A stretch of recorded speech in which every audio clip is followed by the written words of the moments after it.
I want to teach you briefly how I weave my mats. So you start by stringing 3 beads as you see, then you bend one end of the fish line to form a loop as so.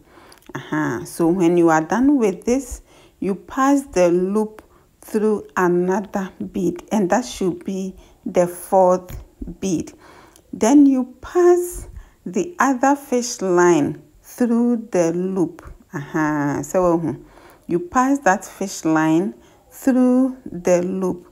Then you pull the right fish line, the one with the loop, you pull it gently to hide the knot in the middle of that 4th bead.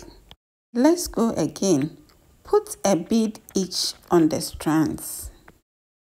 Draw them down, form a loop, and pass the loop through another bead. Then you pass the other fish line through the loop. Then you gently pull.